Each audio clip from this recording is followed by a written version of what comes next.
Bismillahirrahmanirrahim. Assalamualaikum warahmatullahi wabarakatuh. Perkenalkan, nama saya Rizky Amalia Putri dengan NIM L0112111092. Pada kesempatan ini, saya akan menjelaskan tugas ekologi populasi dengan judul materi yaitu struktur genetik populasi ikan cakalang atau Katsuonus pelamis di perairan Laut Maluku Utara, Indonesia.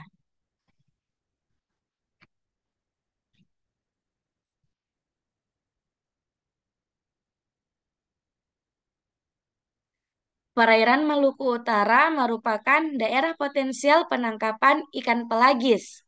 Daerah ini dipengaruhi oleh arus lintas Indonesia yang membawa massa air subur dari Samudra Pasifik masuk ke perairan Indonesia dan mengalir hingga Samudra Hindia. Di Maluku Utara, ikan cakalang memiliki total produksi sebesar 57.126,3 ton. Pada tahun 2015, Kementerian Kelautan dan Perikanan mengatakan bahwa potensi sumber daya cakalang di Maluku Utara baru dimanfaatkan sekitar 48,54%.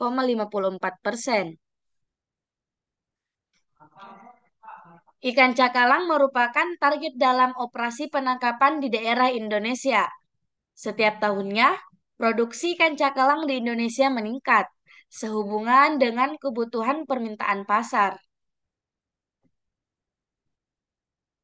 Pendekatan pengelolaan, pelestarian, dan pemanfaatan secara berkelanjutan dapat dimulai melalui kajian substansial, seperti genetik. Informasi struktur genetik dapat digunakan untuk melihat kestabilan dan status kesehatan populasi. Penelitian tentang genetika populasi itu sendiri, terutama menyangkut keragaman genetika ikan di Indonesia, telah dilakukan di antaranya studi genetika populasi ikan kakap merah atau Lujanus malabricus yang berasal dari beberapa daerah penangkapan seperti pantai utara Jawa dan Laut Jawa bagian timur. Selanjutnya, keragaman genetik ikan cakalang pada perairan Maluku Utara, khususnya struktur genetik populasi belum tersedia. Kajian tentang struktur genetik penting karena dapat memberikan informasi pertukaran genetik pada populasi yang berbeda. Dengan demikian, status populasi dapat ditentukan. Selanjutnya, pembahasan penelitian. Panjang fragmen yang ditemukan jika dibandingkan, maka lebih panjang dengan penelitian lainnya. Panjang basah atau BP yang berbeda dimungkinkan jumlah sambal yang berbeda, produk kualitas DNA, primer yang belum spesifik, panjang ukuran dan komposisi basa primer, pengaruh lingkungan, kualitas makanan, serta faktor hereditas. Namun tidak menunjukkan pengaruh dari hasil sekuen.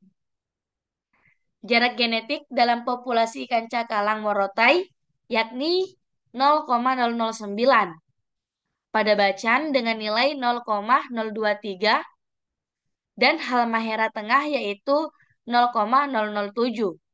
Sedangkan secara keseluruhan, analisis jarak genetik dalam populasi ikan cakalang di perairan Maluku Utara adalah 0,014 atau 0,014.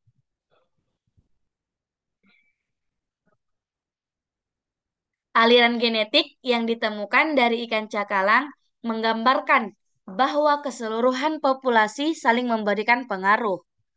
Distribusi besar di daerah samudra mengindikasikan bahwa ukuran populasi yang besar pada ikan cakalang.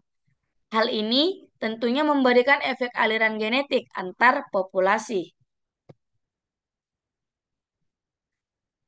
Data genetik yang diperoleh pada penelitian yang dilakukan dapat dijadikan sebagai basis data untuk kelestarian yang berkelanjutan pada sumber daya hayati.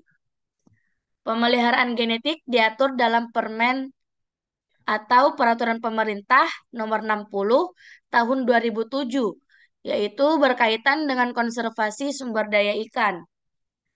Penjelasan Peraturan Pemerintah Nomor 60 Tahun 2007 bahwa konservasi sumber daya ikan dilakukan berdasarkan asas manfaat, keadilan, kemitraan, pemerataan, keterpaduan, keterbukaan, efisiensi, dan kelestarian yang berkelanjutan.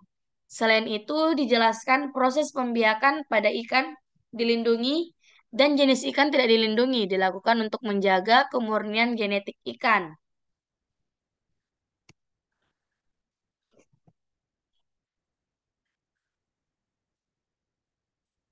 Tingginya keragaman genetik pada ikan cakalang di wilayah Laut Maluku Utara memberikan informasi bahwa populasi cakalang memiliki kemampuan beradaptasi lingkungan yang dinamis dan tekanan eksploitasi. Variasi genetik tinggi memberikan gambaran terhadap struktur genetik populasi yang belum terganggu. Data genetik ikan cakalang yang diperoleh perlu mendapatkan perhatian sebagai upaya menjaga, melestarikan, dan melanjutkan keberlangsungan sumber daya ikan di perairan Maluku Utara.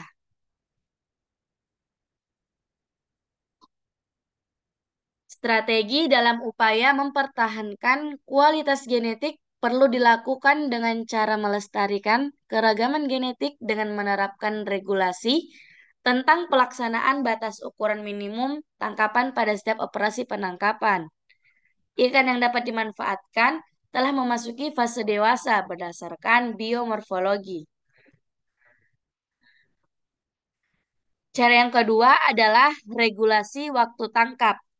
Sebagai contoh, operasi tangkap dilakukan pada musim puncak atau dapat dilakukan selama 6 bulan. Penerapan seperti ini dapat overfishing, sehingga stok sumber daya tetap terjamin kelestariannya. Cara yang ketiga, yaitu penetapan kawasan reservasi atau reservation region yang dibentuk berdasarkan kesepakatan masyarakat lokal dan peraturan pemerintah. Pembentukan wilayah reservasi diperlukan dan bersifat penting untuk kegiatan konservasi genetik dengan bertanggung jawab terhadap kelangsungan hidup populasi ikan. Kesimpulan dari materi yang saya paparkan tadi, yaitu secara keseluruhan, hasil analisis jarak genetik antar populasi ikan cakalang berdasarkan data primer dan data sekunder menunjukkan adanya kedekatan jarak genetik antar populasi dan aliran genetik yang kuat. Data genetik yang diperoleh dapat dijadikan sebagai basis data konservasi untuk keberlanjutan dan pelestarian populasi ikan cakalang di masa yang akan datang. Mungkin hanya itu yang dapat saya paparkan. Kurang lebihnya mohon dimaafkan karena kesempurnaan hanya milik Allah Subhanahu wa taala. Terima kasih. Wallahul muwaffiq ila aqwamit thoriq. Wassalamualaikum warahmatullahi wabarakatuh.